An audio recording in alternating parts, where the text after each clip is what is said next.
आज 19 फेब्रुवारी हे शिवजयंती आहे आणि या शिवजयंतीच्या आपणा सर्वांना दीपस्तंभ परिवाराला आणि सर्व तमाम हिंदुस्थानातील सर्व माझ्या बांधवांना मी शिवजयंतीच्या हार्दिक हार्दिक शुभेच्छा देतो. मित्रांनो, इसवी सन 1629 मध्ये परिस्थिती अशी होती की तुम्हाला माहित असेल की खंडागलेंचं हत्ती प्रकरण आणि ते खंडागलेचा पिसाळलेला हत्ती होता आणि त्या पिसाळलेल्या हत्तीला आपल्या दत्ताजी शिंदेने तलवार उचलली आणि पिसाळलेल्या हत्तीच्या मानेवरती मारली आणि हत्ती खाली पडला. हत्ती खाली पडलेला पाहिल्यानंतर संभाजी भोसले समोर उभे होते. संभाजी भोसले म्हणले, दत्ताजी एवढीच जर मनगटात खुमखुमी असेल तर तर ही तलवार चालवा संभाजी भोसल्यावरती. आणि तेच रक्ताळलेली तलवार दत्ताजी जाधवांनी संभाजी भोसलेवरती चालली आणि संभाजी भोसलेने तीच तलवार हातावरच्या मनगटावरती पेलली आणि संभाजी भोसले खाली पडले. संभाजी भोसले उठले आणि दत्ताजी वरती वार केला आणि दत्ताजी रक्ताच्या थारोळ्यात पडले. आणि दत्ताजी रक्ताच्या थारोळ्यात पडल्यानंतर त्यांचे पिता लखोजी जाधव यांनी ते हाडामासाचं रक्तमांसाचं पोरग रक्ताच्या थारोळ्यात पडलेलं पाहिल्यानंतर ते धावत पळत आले आणि संभाजी भोसल्यावर वार केला आणि संभाजी भोसले रक्ताच्या थारोळ्यात पडले. आणि हे सर्व गरोदर असणाऱ्या जिजाऊंनी पाहत होत्या. यानंतर यानंतर अशा परिस्थितीत जिजाऊ गरोदर आहेत आणि शहाजीराजांना प्रश्न पडलाय की अशा परिस्थितीमध्ये त्यांना कुठं हलवावं, कुठं न्यावं. आणि अशा वेळेस जुन्नरला ते हलवतात वसंतरावांच्या घरी आणि वसंतरावांच्या घरी शहाजीराजे पोहोचले ही बातमी लखोजी जाधवांना कळते आणि लखोजी जाधव पटकन जुन्नर मध्ये येतात आणि पूर्ण जुन्नरलाच वेढा टाकतात. आणि वेढा टाकल्यानंतर वसंतरावांच्या घरी जातात, मेनातून तलवार काढतात आणि वसंतराव कुठे शहाजी भोसला. वसंतराव म्हणतात इथे नाही, गेला असेल कुठे, पळून गेला असेल. असं म्हटल्यानंतर वसंतरावांना राग आला. वसंतरावांनी तलवार मेनातून काढली आणि दोघंही धावून जाणार. आणि अशा वेळेस मासाहेब जिजाऊ धावत आल्या आणि आपल्या आबासाहेबांचा हात धरला आणि हातावर हात ठेवला आणि एक हात डोक्यावरती ठेवला आणि म्हटल्या, आबा हे कुंकू माझ्या डोक्याचं कुंकू तुम्ही पुसून टाका, म्हणजे हे वैर कुठंतरी संपेल. परंतु लखोजी जाधव म्हटले, हे बघ जिजा, हे वैर जसं माझं रक्त तुझ्यात आहे तसंच तुझं रक्त जाधवांच्या कुळीला बांधलेलं आहे, परंतु हे वैर संपेल हे वैर आमच्या मरणानंतर संपेल अशा पद्धतीनं. परंतु म्हणे एक तुला आता शब्द देतो, तुझ्या कुंकवाला हात लागणार नाही, सौभाग्यवती भव, अशा पद्धतीचा आशीर्वाद दिला. आणि त्या दिवशी लखोजी जाधव मुक्कामी थांबले. जिजाऊने आग्रह केल्यानंतर दुसऱ्या दिवशी जिजाऊंना शिवनेरी गडावरती पोहोचवलं आणि पोहोचवल्यानंतर गडावरती पोहोचवल्यानंतर तिथल्या मुघलाच्या दरबारातील सरदाराचा फोन आला, निरोप आला की तुम्हाला सुलतानानं दरबारामध्ये भेटायला बोलवले. आणि त्यानुसार लखोजी जाधव आणि त्यांचे 3 मुलं अस्लोजी, राघोजी आणि यशवंतराव हे तिघेही सुलतानाला गडावरती भेटायला गेले. गडावरती गेल्यानंतर सुलतानाला मुद्रा केल्यानंतर सुलतान आत निघून गेला आणि ठरल्याप्रमाणे मुकरब खान, मोती खान, बहादूर खान हे 3 जण आले आणि सपासप वार लखोजी जाधव आणि त्यांच्या 3 मुलांवरती केले. तिघही रक्ताच्या थारोळ्यात पडले आणि जिजाऊंच्या आई आणि जिजाऊंच्या 3 भावजया विधवा झाल्या. अशा वेळेस जिजाऊ गरोदर आहेत. बघा, एका जिजाऊंचं माहेर उद्ध्वस्त झालंय, काय परिस्थिती ओढवली असेल. अशा वेळेस जिजाऊंच्या मनात असं आलं की नको हे जहागिरी, नको वतनदारी, आता हे आपलं स्वराज्य पाहिजे, आपलं स्वराज्य निर्माण पाहिजे. आणि त्या ठिकाणी स्वराज्याची ठिणगी पडली आणि त्यावेळेस आपले छत्रपती शिवाजी महाराज गर्भावस्थेत आहेत आणि त्यावेळेस गर्भसंस्कार झाले की हे स्वराज्य माझं असेल, हे स्वराज्य प्रत्येकाला स्वराज्याचं माझं आहे असं वाटलं पाहिजे. आणि ती भावना निर्माण झाली. आणि नंतर 19 फेब्रुवारी 1630 रोजी छत्रपती शिवाजी महाराजांचा जन्म झाला. शिवाजी महाराजांचा जन्म झाल्यानंतर बालपण शिवनेरी गडावरती व्यतीत होत होतं. अशातच छत्रपती शिवाजी राजे 9 वर्षाचे झाले आणि त्यांचे शहाजीराजे कर्नाटकमध्ये बँगलोर या ठिकाणी होते. शहाजीराजे म्हणले की मी शिवाजींना 9 वर्ष झालं पाहिलं नाही, त्यांची माझी भेट व्हावी आणि त्यानुसार जिजाऊंना बँगलोर मुक्कामी बोलवलं आणि त्यानंतर जिजाऊ बँगलोरला गेल्या आणि शिवाजी महाराज त्या ठिकाणी खेळत असत. 9 वर्षाचे होते.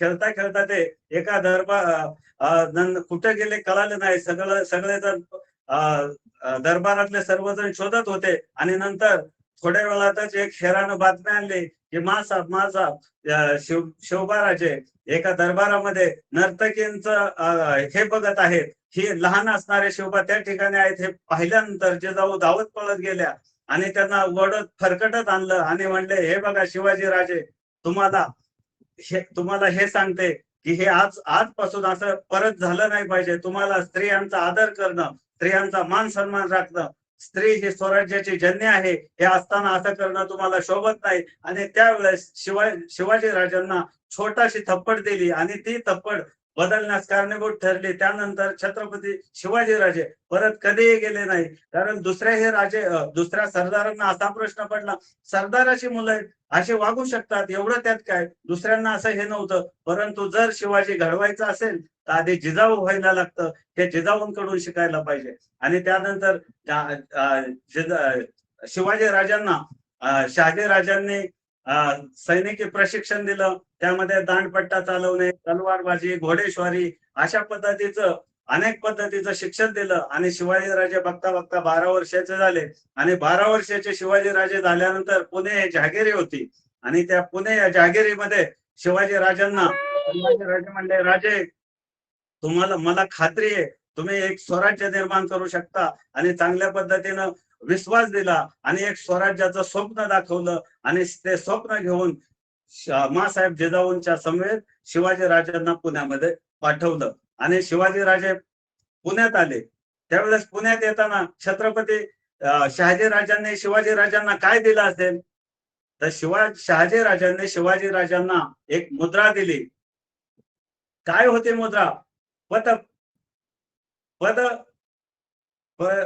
पदपच्च चंद्र चंद्रलेखेय मुद्रा भद्राय राजते. म्हणजे प्रतिपदेच्या चंद्राच्या कलेप्रमाणे हे तुमचं राज्य वाढत जाईल, विस्तारत जाईल आणि ते एक दिवस विश्वाला वंदनीय होईल. अशा पद्धतीचं त्या मुद्रेचा भावार्थ आहे. आणि ती मुद्रा दिली. त्यानंतर शहाजीराजांनी दुसरी गोष्ट एक छोटस अष्टप्रधान मंडळ दिलं होतं आणि सांगितलं होतं, राजे तुम्हाला असंच एक अष्टप्रधान मंडळ स्थापन करायचंय आणि स्वतःच स्वराज्य निर्माण करायचंय. त्यामुळे अष्टप्रधान मंडळ दिलं होतं छोटस. आणि त्याचबरोबर एक भगवा ध्वज दिला होता. भगवा ध्वज कशासाठी दिला असेल तर भगवा ध्वज दिला होता आणि महाराजांना सांगितलं होतं, राजे शिवबा हा भगवा कुणालाही पेलणं शक्य नाही. हा भगवा भगवान श्रीकृष्णांचा, हा भगवा श्री प्रभू रामचंद्रांचा, हा भगवा रामकृष्ण म्हणत वारीला जाणाऱ्या वारकऱ्यांचा, हा भगवा हर हर महादेव म्हणत रणांगणावर कोसळणाऱ्या धारकऱ्यांचा, हा भगवा स्वाभिमानाचा, हा भगवा अभिमानाचा, हा भगवा कर्तृत्वाचा आणि हा भगवा स्वराज्याचा. अशा पद्धतीनं हा भगवा दिला. आणि त्यानंतर मासाहेब जिजाऊ आणि छत्रपती शिवाजीराजे पुण्यात आलेत. आणि त्यावेळेस काय होतं या पुण्यामध्ये, भकास आणि कंगाल झालेलं, ओसाड पडलेलं पुणे, यामध्ये रायरावानं गाढवाचा नांगर फिरवलेला आणि त्यामध्ये एक पहार रोवलेली आणि त्या पारेला फटके वाहन आणि फुटकी कवडी लावलेली आणि इथे जो वस्ती करणं अशुभ आणि जो कोणी इथे वस्ती करेल त्याचा निर्वाण झाल्याशिवाय राहणार नाही. अशा पद्धतीनं रायरावाची व्याख्या आख्यायिका झाली होती. त्यामुळे या भीतीपोटी येथील काही लोक, सगळे लोक परागंदा झाली आणि सह्याद्रीच्या दऱ्याखोऱ्यात राहू लागली. अशातच जिजाऊ साहेबांनी सर्व लोकांना साथ घातली. या सर्वजण स्वराज्यात या, पुण्यात या.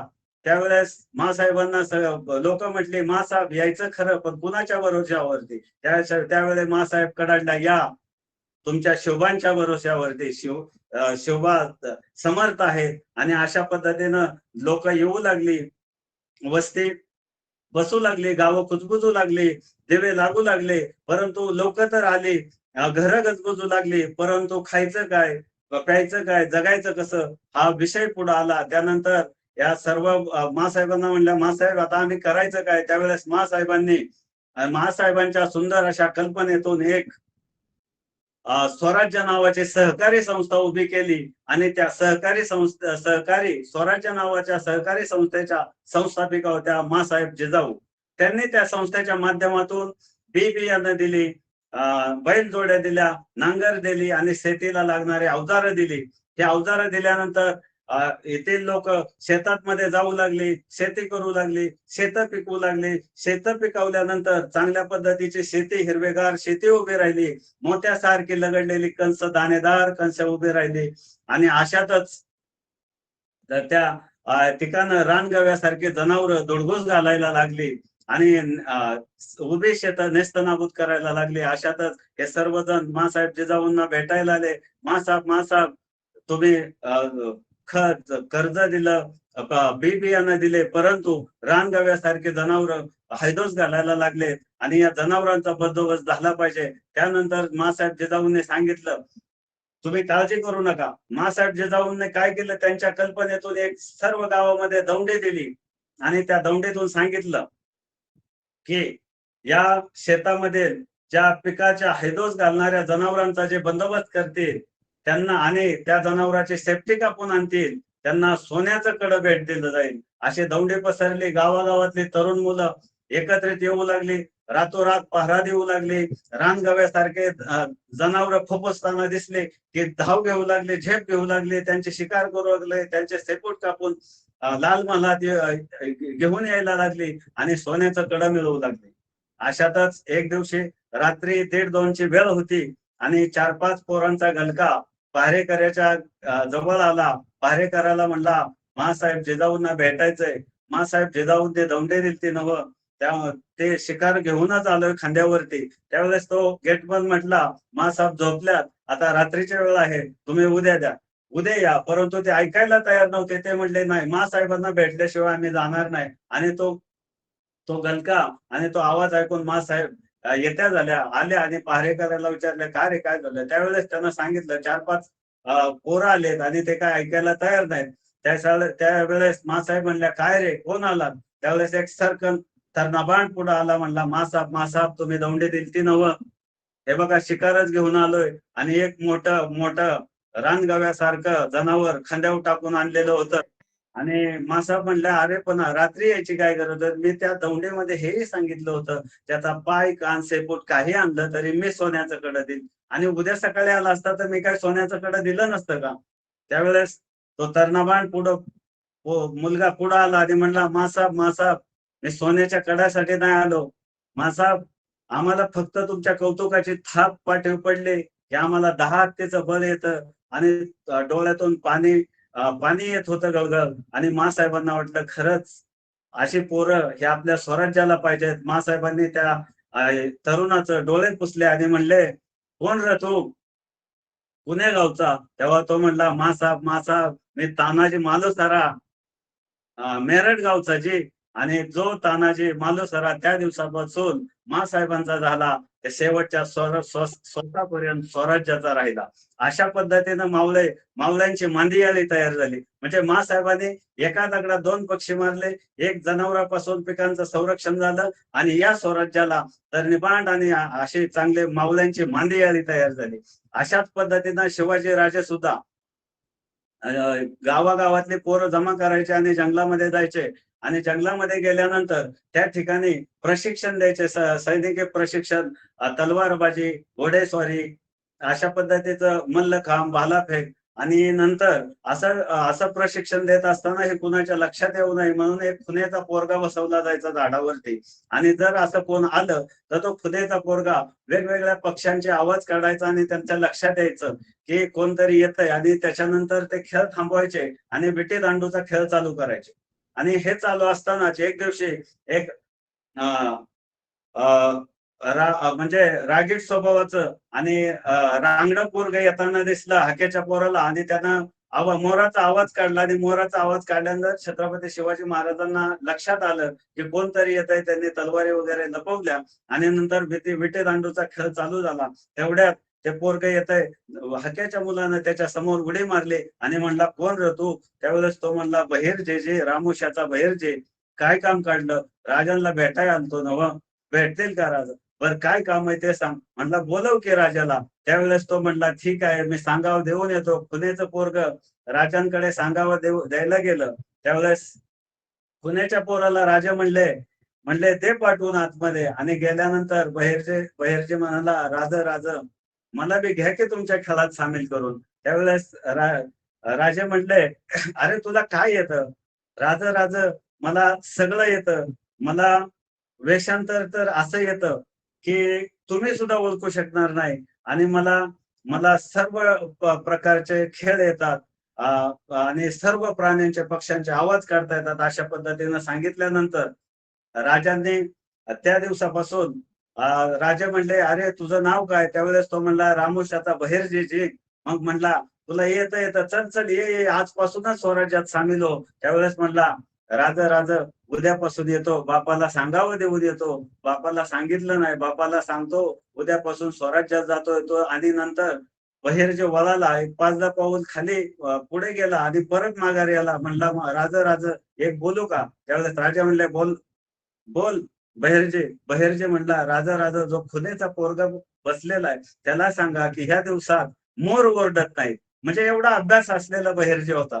आणि मग नाहीतर तो मोराचा आवाज काढायचा. जो जाणकार आहे त्याच्या लक्षात यायचं, या दिवसात मोरच ओरडत नाहीत आणि हा आवाज कुठून आला आणि नाहक तुम्ही सापडले जाईल. अशा पद्धतीनं मावळ्यांची मांदियाळी तयार झाली. आणि असंच याच्यानंतर 6 जून 1674 रोजी रायगडावरती 32 मनाचं सोनेरी सिंहासन उभं राहिलं आणि राज्याभिषेक सोहळा थाटात संपन्न होऊ लागला आणि एक स्वराज्याला दिशा मिळाली. त्या दिवशी त्या राज्याभिषेक सोहळ्याला न्यायमूर्ती रानडे उपस्थित होते. ते न्यायमूर्ती रानडे म्हणतात, ही ही जणू ब्रिटिश गव्हर्नरांची परिषदच होती. त्यानंतर बाळकृष्ण होते. ते डॉक्टर बाळकृष्ण म्हणतात, ही स्वराज्याची संस्थापनाच होती. त्यानंतर हेनरी ऑफ जेंडर यालाही आमंत्रित केलं होतं. त्यावेळेस हेनरी ऑफ जेंडर लिहून ठेवतो की शिवाजी महाराजांच्या राज्याभिषेकाच्या वेळी त्यांच्या सिंहासनाच्या शेजारी सुवर्णांकित भाल्याच्या टोकावर समपातळीत लोंबणारी एक सुवर्ण तराजूची 2 पारडी होती आणि ती समपातळीत लोंबत होती. म्हणजे हे जणू काय न्यायाचं प्रतीक होतं. या स्वराज्यामध्ये सर्वांना समान न्याय असेल, सर्वांना समानता असेल, सर्व धर्मभाव, सर्वांना समान न्याय असेल, अशा पद्धतीचं एक प्रतीक होतं. अशा पद्धतीनं हे केलं. परंतु स्वराज्य स्थापन झालं, राजे छत्रपती झाले. ही काय मलिंच पातशाह छत्रपती झाला. ही घटना अतिशय कुणालाही सहन न होणारी होती. औरंगजेबाला तर ती बातमी कळाल्यानंतर औरंगजेबाची तळपायाच्या मस्तकाला गेली आणि त्यानं स्वराज्य छत्रपतींचा राज्याभिषेक यशस्वी होऊ नये म्हणून त्यानं आपल्या पुणे नगर जिल्ह्यातील श्रीगोंदा तालुक्यामध्ये भीमा नदीच्या तीरावरती बहादूरगड आहे आणि त्या बहादूरगडावरती त्याचा दूधभाऊ होता. दूधभाव होता शानबान बहादूर खान गोकुलदास शैबजान. त्याचं नाव असं होतं. त्याचं नाव खानबान बहादूरजान शैबजान असं आपल्याला नाव घ्यायचं म्हणलं तरी अवघड जातं. काय काय लोक म्हणायची त्याची बायको तर कसं नाव घेत असेल, पण आपल्याला काय करायचं, त्याची बायको कसंही नाव घेत असेल. परंतु त्याच्यावरती मग त्यानं औरंगजेबाला पत्र लिहिलं, हुजूर हुजूर मी उत्तरेकडून खूप प्रयत्न केले परंतु काहीही यश आलं नाही. बहुतेक त्या खुदाचीच इच्छा असावी की राजे छत्रपती व्हावे. बघा, म्हणजे ईश्वराचीच इच्छा आहे हे त्यानं सांगितलं. त्याच्यानंतर बहादूर खानाचा जेव्हा हा संदेश गेला त्यावेळेस आग्र्यावरून औरंगजेब म्हणला, अरे खुदाची इच्छा, तुम्ही इथून जाता, सैनिक नेता, पैसा नेता, लुटूपुटूच्या शिवाजी बरोबर खेळ खेळता आणि सांगता यश आलं नाही. आणि याच्या लक्षात आलं औरंगजेब खूप संतापलेला आहे, खूप रागावलेला आहे. याचा राग कसा कंट्रोल करायचा, याचा कमी करायचा आणि राग घालवायचा हे बहादूर खानाला पक्क माहित होतं. त्यानं काय केलं, नंतर औरंगजेबाला पत्र लिहिलं, हुजूर मी बहादूरगडावरती 1 कोटी रुपये नगद आणि 200 दक्षिणी घोडे ठेवल्यात आणि एवढा पावसाळा संपला की तुम्हाला मी पोचवायला येणारच आहे आग्र्याला. आणि हीच बातमी जेवढी आग्र्याला पोहोचली जेवढ्या वेळात, त्याच्या दुप्पट वेगानं रायगडावरती पोहोचली. आणि रायगडावरती बातमी पोहोचल्यानंतर शिवाजीराजे बसलेले आहेत आणि शिवाजीराजांना ही बातमी कळाली आणि शिवाजीराजे विचार करत होते. तेवढ्यात हंबीरराव मोहिते आले आणि हंबीररावांना राजे म्हणले, हंबीरराव, बहादूरगडावरती 1 कोटी नगद आहे. हंबीरराव लगेच म्हणले, आणतो. अहो, या स्वराज्यामध्ये का, कधी, कशासाठी काहीच नाही हो. नाही तर एखादा म्हणला असता मला सर्दी झाली, आता काही शक्य नाही, अलर्जी आहे, पावसाळा आहे. कारणं देणं हे स्वराज्यात सबबच नव्हती कसली. आणि नंतर बहादूर, बर ठीक, आणायचं काहीच नाही, आणणं ही सोप. परंतु आपल्याकडे सैनिक नव्हतं, कारण त्या काळात स्वराज्याचे सगळे जमावले आहेत ते शेती करायला जायचे आणि सीमोल्लंघन झाल्यानंतर रायगडावरती यायचे आणि नंतर परत असा कारभार चाले. त्यावेळेस त्या काळी रायगडावरती रिझर्व्ह फौज होती. रिझर्व्ह राखीव पोलीस दल जसं ज्या पद्धतीने असतं, अशी 10,000ची रिझर्व्ह फौज होती. आता ती रायगडासाठी पाहिजे, परंतु त्याच्यामध्ये हंबीररावांनी 9,000 सैनिक घेतले आणि 1,000 त्या ठिकाणी ठेवले. 1,000 त्या ठिकाणी ठेवल्यानंतर खंडेरावाने त्या 9,000चे 2 तुकडे केले. एक 7,000ची फौज आणि एक 2,000ची. एक 7,000च्या फौजेतल्या त्यांनी हाताखालच्या सरदाराला सांगितलं की तू रायगडावरून पुण्यावरून रांजणगाव गाववरून शिरूरवरून नगर आणि नगरवरून बहादूरगडाकडे आगेकूच करायची. आणि हंबीररावांनी पुण्यातून हडपसर नंतर उरुळी कांचन, यवत, पाटस आणि कुरकुम या ठिकाणी ते जाऊन थांबले. आणि नंतर शिवाजी राजांनी सेनापतीला सांगितलं तुम्ही जायचं, अगदी जवळ जायचं आणि त्यांच्यावर आक्रमण करायचं, असं केल्यासारखं करायचं. जवळ आले की तुम्ही रिव्हर्स गिअर टाकायचं. अशा पद्धतीनं रणनीती आखली. त्याच्यानंतर हे सैनिक गेलं आणि नगर पासून पुढे बहादूरगडाच्या दिशेने गेल्यानंतर हे घोषणा द्यायला लागले, हर हर महादेव, जय भवानी, जय भवानी, हर हर महादेव, अशा पद्धतीच्या घोषणा द्यायला लागले. ढोल ताशे पडवू लागले आणि बहादूरगडाच्या दिशेने जाऊ लागले. आणि जसे बहादूरगडाच्या जवळ गेले तसा बहादूर खानाच्या हेरानं पाहिला आणि बहादूर खानाचा हेर धावत पळत गेला. म्हटला, हुजूर हुजूर, मराठे आहे. त्यावेळेस तो म्हटला, मराठे आणि आत्ता दिवसा? अहो, मराठे तर रात्री येतात. बहुतेक त्यावेळेस छत्रपती शिवरायांच्या लढाया ह्या रात्री अमावस्याच्या दिवशी असायच्या आणि हे दिवसा आलेत. मग त्या बहादूर खाना वाटलं दिवसा आलेत म्हणजे नक्की मोठ्या फौजेनिशी आले असणार. आपली फौज फक्त 35,000ची, ते कमीत कमी 50-60 हजाराची फौज असणार. त्यावेळेस बहादूर खानानं आहे तेवढी सगळी 35,000ची फौज घेतली. गडावरती फक्त वॉचमन आणि गेटमनच ठेवले आणि तो यांच्या दिशेने आगेकूच करू लागला. दोन्ही सैनिक समोरासमोर आले. लढाई अगदी तुंबल युद्ध होणार. अशा वेळेस ह्या मराठ्यांनी युद्ध होणार एवढ्यात मराठ्यांनी रिव्हर्स गेअर टाकला आणि उलटे पळायला लागले. मराठे पुढे, मुघल मागे, मराठे पुढे, मुघल मागे, अशा पद्धतीनं पळत राहिले. 10-20 किलोमीटर गेले की नंतर परत बहादूर खानाला वाटलं, अबे भाग गए हो, भाग गए, डर गए हमें. असं करून बहादूर खान परत 2-3 किलोमीटर पुढे आला की नंतर बहादूर खानाचा हेर परत धावत पळत आला. म्हणला, हुजूर हुजूर, अबे मराठे आहे. अरे, बहादूर खानालाही कळालं. परत बहादूर खानाने आक्रमण करायला सुरुवात केली. परत तुंबळ युद्ध होणार. तेवढ्यात मराठ्यांनी परत रिव्हर्स गिअर टाकला आणि पळत सुटले. 30-35 किलोमीटर गेल्यानंतर ते पळतात. मग बहादूर खानाला वाटलं आता काय येणार नाही, आता पक्के घाबरले. बहादूर खान मागे वळाला. 1-5 किलोमीटर आला असेल आणि नंतर परत हेराने सांगितलं, हुजूर हुजूर, मराठे अभी आ गए. आता त्या बहादूर खानाचं कळायची बंद झाली, अक्कल गेली की मराठे कशासाठी येतात, काय लुटोपुटीचा खेळ खेळतात. आता म्हणलं यांना सोडायचं नाही, यांना शेवटपर्यंतच पकडूनच यांना सोडायचं आणि यांच्याशी लढूनच यांना संपवायचं. त्यानंतर बहादूर खान निघाला. मराठे पुढे, बहादूर खान मागे, मराठे पुढे, बहादूर खान मागे. शिरूरवरून वाघोलीवरून हडपसर, मराठे हडपसर मध्ये आले. बहादूर खान माग, सैनिक माग, असे करून पुण्यात पोहोचले. आणि पुण्यात पोहोचल्यानंतर काही मराठे दिवे घाटामध्ये गेले, काही मराठे कात्रज घाटामध्ये गेले आणि काही मराठे सिंहगडाच्या पायथ्याला गेले. आणि आता आल्यानंतर बहादूर खानाचं सर्व सैनिक आले तर मराठे गायब. कुठं दिसतात? सह्याद्रीच्या कड्याकपाऱ्यामध्ये फक्त तिघेच जण हिंडू शकतात, एक वारा, एक मराठे आणि दुसरा वाघ.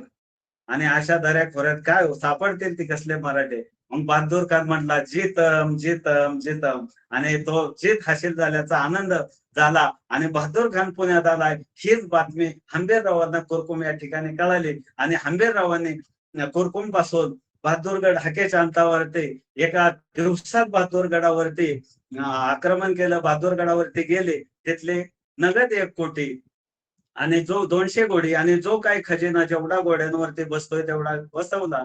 तिथले वॉचमन आणि गेटवर पुरे दूध धुतले आणि पक्के सुजवले की ते पक्के हनुमान झाले की ते ओळखूच येऊ शकत नव्हते. अशा पद्धतीने सुजवले आणि नंतर आता काही नेता येईना म्हणून बहादूरगडावरती आग लावून दिली आणि त्या बहादूरगडाचं पेटवून दिला. आणि या दिशेनं परत हंबीरराव कुरकुम मार्गे पुण्यामध्ये आले आणि पुण्यावरून रायगडाकडे गेले. त्यावेळेस आपला बहादूर खान नगरवरून बहादूरगडाच्या दिशेनं जातोय. म्हणला जीतम जीतम असा करत जातोय. बहादूरगडाच्या जवळ गेल्यानंतर त्याला बघतोय बहादूरगडावरती तो दूर दिसायला लागला. अरे म्हटलं काय झालं. तेवढ्यात पुढे गेल्यानंतर त्याचे ते वॉचमन आणि गेटमन धावत पळत आले. हुजूर हुजूर. तो म्हणला क्या हुआ क्या हुआ. हुजूर मराठे आए थे. किधर. उधर. अरे तो फिर हम किसके पीछे थे. मराठे के पीछे. मराठे के पीछे. फिर इधर कोण आया. मराठे हुजूर. त्याची अक्कल गेली काय. नंतर तो बहादूरगडावरती आला तर सर्व नेस्तनाबूत झालेलं होतं आणि त्यावेळेस त्याच्या लक्षात आलं मराठ्यांनी आत्ताही अशाच पद्धतीनं फसवलं. नेहमी बघा ह्या युद्धामध्ये आपल्या मराठ्यांचं काय नुकसान झालं का. सैनिक मारले गेले नाही. सगळं याला म्हणतात युद्धनीती आणि ही युद्धनीती शिकावी हे छत्रपती शिवाजी महाराजांकडून. परंतु हे झाल्यानंतर आता बहादूर खानाची तलपायाच्या मस्तकाला गेली. त्यानं औरंगजेबाला पत्र लिहिलं की औरंगजेब साहेबा आताही आम्हाला मराठ्यांनी फसवलं. त्यावेळेस औरंगजेब म्हणतोय तुम्हाला मराठे फसवतात तरी कसे. पण औरंगजेब छत्रपती शिवाजी महाराज जिवंत असेपर्यंत कधीच महाराष्ट्रामध्ये आले नाहीत. कारण त्यांना असं माहित होतं की आपण कमीत कमी सरदारांच्या वरती रागवतोय तरी, आणि जर मी गेलो आणि मी जर हरलो तर मी रागवायचं कसं. या भूमिकेमुळे औरंगजेबानं कधीच आक्रमण स्वतः केलं नव्हतं शिवाजी महाराज असेपर्यंत. नंतर हे झाल्यानंतर आता बहादूर खान आक्रमण करणार म्हणून शिवाजी राजांनी काय केलं की सैनिक तर नव्हते परंतु 4 महिने आक्रमण थोपवणं तर गरजेचं होतं आणि तिथंही एक बुद्धी वापरणं गरजेचं होतं. आपल्या छत्रपतींनी काजी हैदर म्हणून वकील बहादूरगडावरती पाठवला आणि काजी हैदर जवळ सांगितलं की आमचे राजे 10 किल्ले द्यायला तयार आहेत, तुमचे 1 कोटी नगद द्यायला तयार आहेत आणि परत तुमचे 2 दक्षिणी घोडे आणि आमच्या संभाजी राजांना तुमच्याकडे ओलीस ठेवायलाही तयार आहे. फक्त राजांची एक छोटीशी अट आहे. तर बहादूर खानला बोला बोला बोला काय अट आहे. त्यावेळेस ते काजी हैदर म्हणले फक्त एक अट आहे की हे जे पेपर आहेत त्या पेपरवरती औरंगजेबाच्या सही शिक्क्याचे पेपर असावेत. त्याला लक्षातच आलं नाही. म्हणला दे दे दे. असं झाल्यानंतर त्याच्या लक्षात आलं नाही. परंतु जर ते पेपर घेऊन सागनेश्वर बहादूरगडावरून दिल्लीला आग्र्याला जाणार, आग्र्यावरून ते पेपर येणार, जायला 2 महिने यायला 2 महिने, 4 महिने जाणार आणि आक्रमण थोपवायचं होतं किती 4 महिने. तेवढ्या वेळापर्यंत शिवाजी महाराजांनी रायगडावर 1 लाखाची फौज उभी केलेली होती. नंतर बहादूर खानाचे सैनिक आले. बहादूर खानाचे वकील आले गडावरती राजांना भेटायला. त्यावेळेस निरोप गेला की राजे बहादूर खानाचे वकील आले राजांना भेटायला. त्यावेळेस पेपर घेऊन आले. ते वकील म्हणले हुजूर राजे राजे हे पेपर घ्या सही शिक्क्याचे. त्यावेळेस राजे म्हणले राजे असं दाखवलं जो तुम्हाला काय माहितच नाही. म्हणले कसले पेपर. अहो ते तुमच्या वकील नाहीत का. काजी हैदर आले होते. त्यांनी सांगितलं 200 दक्षिणी घोडी देतो, 1 कोटी नगद देतो आणि 10 किल्ले देतो, शंभू राजांना ओलीस ठेवतो. असं हे चाललं. त्याचे पेपर घेऊन आलो. ते आले होते आमच्याकडं. कधी. ते म्हणले आमच्या बहादूरगडावरती. खरं कधी मला माहित नाही. अशा पद्धतीनं आणि त्यावेळेस शिवाजी राजांना राग अनावर झाला आणि शिवाजी राजांना सांगितलं, इथून चालते व्हा, नाही तर अपमानित पावाल. अशा पद्धतीनं खाली मान घालून वकील बहादूरगडावरती गेले आणि बहादूरगडावरती गेल्यावर बहादूर खानाला सांगितलं, राजांनी आत्ताही आपल्याला फसवलं. अशा पद्धतीनं स्वराज्याची काही हानी न होता एक चांगल्या पद्धतीची युद्धनीती छत्रपती शिवाजी राजे आखत असत. अशा पद्धतीनं शिवाजी राजांची रणनीती होती. हे होत असताना त्याच्यानंतर आपल्या पुरंदरावरती औरंगजेबानं आपल्या मिर्झा राजा जयसिंगला पाठवलं आणि पुरंदराला पूर्ण मिर्झा राजांनी वेढा घातला आणि अशा वेळेस शिवाजी राजांना तह करणं गरजेचं होतं. कारण काही वेळेस माघार घेणं कधीही उत्तम असतं. अशा पद्धतीनं छत्रपती शिवाजी राजांनी 23 किल्ले त्यावेळेस बहाल केले त्यांना आणि छत्रपती शंभूराजांना ओलीस ठेवावं लागलं आणि अशा वेळेस औरंगजेबाचा 50वा वाढदिवस आग्र्याला होणार होता आणि त्या आग्र्यावरून निमंत्रण शिवाजी राजांना आणि संभाजी राजांना आलं होतं आणि अशा वेळेस शिवाजी राजे आणि संभाजी राजे यांना जाणं भाग होतं. त्यावेळेस शिवाजी राजे आणि संभाजी राजे आग्र्याला निघाले. मग आग्र्याला जाताना दोघांची काहीतरी चर्चा झालीच असेल ना. काय म्हटले असतील शहाजी राजे छत्रपती शिवाजींना म्हणले असतील, राजे आजपर्यंत तुम्ही यश बघितलं, आजपर्यंत जिंकणं बघितलं, आता तुम्ही संघर्ष सुद्धा बघा. का म्हटले असतील, आपलं स्विस बँकेमध्ये अकाउंट आहे, तुला पासवर्ड सांगतो. अजिबात नाही. म्हणजे हा संघर्ष सुद्धा बघण्यासाठी नाही. म्हणजे हे स्वराज्यासाठी लढणारे होते. म्हणून स्वराज्यातील सर्व जनतेचा विश्वास होता. आग्र्यात पोहोचल्यानंतर शिवाजी महाराजांचा त्यांनी मागच्या रांगेत उभं करून अपमान केला आणि तो अपमान राजा नरसिंहाला सहन नाही झाला. तडक राजे दरबारातून बाहेर आले. असा अपमान करणारा आपला छत्रपती शिवाजी राजा हा पहिला राजा होता. हे आल्यानंतर हे औरंगजेबाला सहन झालेलं नाही. औरंगजेबाने कैद केलं आणि त्या दिवसापासून शिवाजी राजे औरंगजेबाच्या दरबारात परत कधी गेलेच नाहीत आणि त्यांचे प्रतिनिधी म्हणून संभाजी राजे दरबारात येत जात राहिले. त्यावेळेस औरंगजेबाने संभाजी राजे गेले असता संभाजी राजांना एक हत्ती भेट दिलेला होता आणि त्यावेळेस दिलेर खानानं संभाजी राजांची मजाक म्हणून दिलेर खान म्हणला, संभाजी राजे अभी ये हाथी तो ये जानवर तो बहुत बड़ा है, इसको आप महाराष्ट्र में कैसे ले जाओगे? त्यावेळेस युला सा संभाजी महाराज बोलला, ये तो जानवर है, बैठ कर जाएंगे, नहीं आया तो घसीट कर लेके जाएंगे, लेकिन हमारे आबा साहब ने जो आपको किले दिए हैं वो महाराष्ट्र में है, उन्हें आप आग्रा कैसे ले आओगे? असं खणखणीत उत्तर दिलं आणि त्यावेळेस चलाकी लक्षात आली. परत दुसरा एक प्रसंग, औरंगजेबाच्या दरबारात खूप चांगले चांगले मल्लविद्या जाणणारे मल्ल होते. त्यावेळेस औरंगजेब संभाजी राजांना म्हटला, संभाजी आप तो उत्तम मल्ल हो और मल्ल विद्या जानते हो, हमारे दरबार में भी बहुत अच्छे अच्छे मल्ल है, आप कुस्ती खेलेंगे? त्यावेळेस संभाजी राजा कडाडला, माझ्या लायकीचा तुझ्या दरबारात एकही मल्ल नाही. अशा पद्धतीचं उत्तर दिलं. त्यावेळेसच असे चुणूक दाखवले होते संभाजी राजांनी. म्हणजे शिवाजी राजांनी त्यांचं जीवन जगत असताना एक चांगला स्वराज्याचं रक्षण करणारा असा पुत्रही घडवत होते. त्यानंतर राजांनी तिथूनही गनिमी काव्यानं परत औरंगजेबाच्या दरबारातून सुद्धा सुटका केली आणि रायगडावरती पोचते झाले. परंतु येताना ते एकटे आले होते. राजे शंभूराजांना मागे ठेवलं होतं आणि येताना त्यांनी हुल उठवली की शंभूराजांचं वाटत निधन झालेलं आहे. का? तर औरंगजेब पाठलाग थांबवेल आणि नंतर काही दिवसातच काशीपंताच्या समेत संभाजीराजे रायगडावरती दाखल झाले. अशा पद्धतीने हे केलं. परत शिवाजी राजांचे दुसरा एक विषय म्हणजे स्त्रियांबद्दल आदर.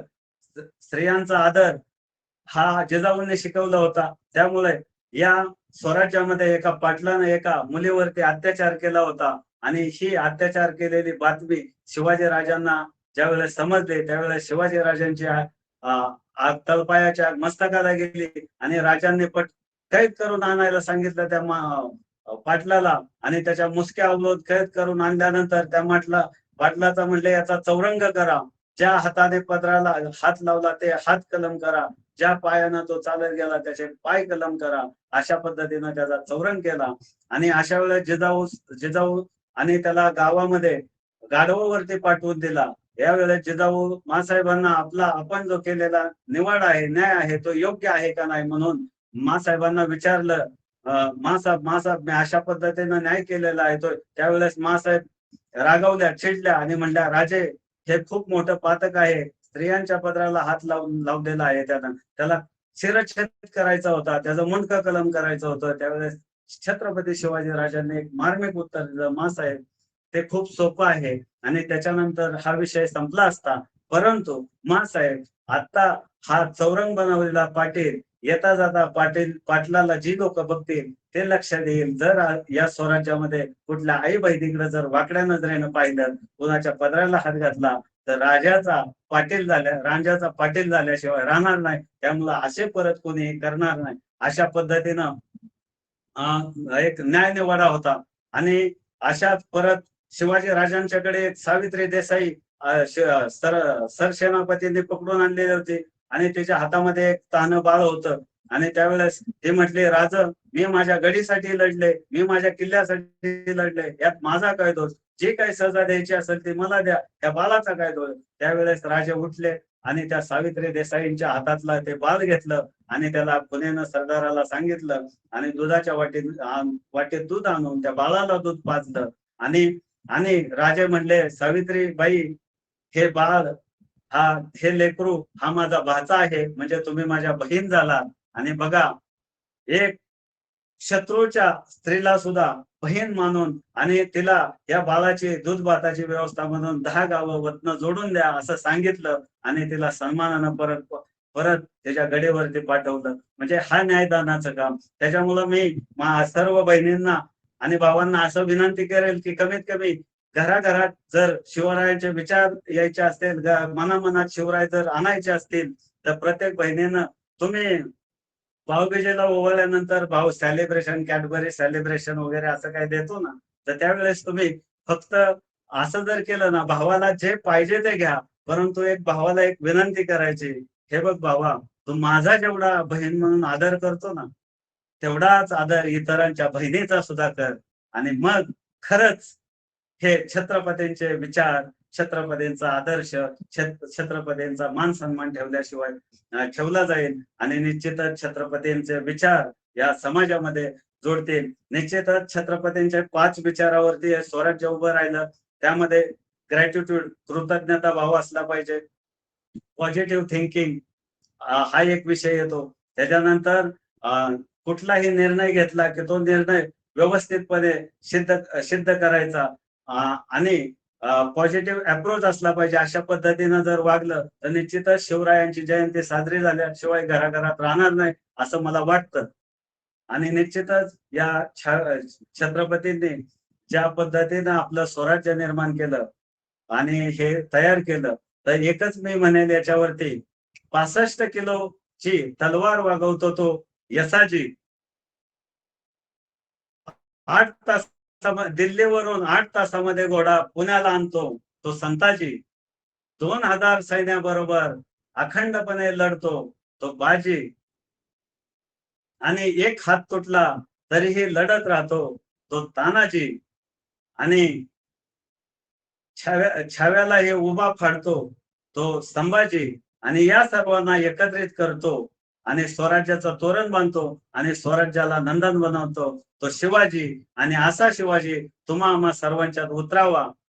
आणि असा शिवाजी उतरून या स्वराज्यामध्ये, या हिंदुस्थानामध्ये शांतता, स्त्रियांचा आदर, स्त्रियांबद्दल आपुलकी प्रेम, स्त्री हीच या राज्याची, या देशाची, या जगाची जननी आहे. आणि स्त्री सन्मान, वडीलधाऱ्यांचा सन्मान, अशा पद्धतीनं जर हे विचार रुजले तरच प्रत्येकाच्या मनामनात शिवराय आले, प्रत्येकाच्या घराघरात शिवजयंती साजरी झाली असं मला वाटतं. या ठिकाणी आपल्या दीपकला अकॅडमी प्रस्तुत शिवजयंती साजरी केली. त्या रवींद्र पवार सरांनी मला संधी दिली त्याबद्दल रवींद्र पवार सरांचंही मी मनपूर्वक आभार मानतो. आपण सर्वजण उपस्थित राहिला, माझे 2 शब्द शिवरायांवरती ऐकू शकला, शांतपणे ऐकून याच्यातले निश्चित विचार घराघरात पोहोचतील आणि याच्यातून चांगला हिंदुस्थान उभा राहील, एक आदर्श हिंदुस्थान उभा राहील आणि या जगाला चांगल्या पद्धतीनं हिंदुस्थानाकडून प्रेरणा मिळेल आणि 21व्या शतकात हिंदुस्थान महासत्ता बनल्याशिवाय राहणार नाही असे मी आशा व्यक्त करतो आणि इथंच थांबतो. जय हिंद, जय भारत, जय भवानी, जय शिवाजी, जय महाराष्ट्र. धन्यवाद. सन्माननीय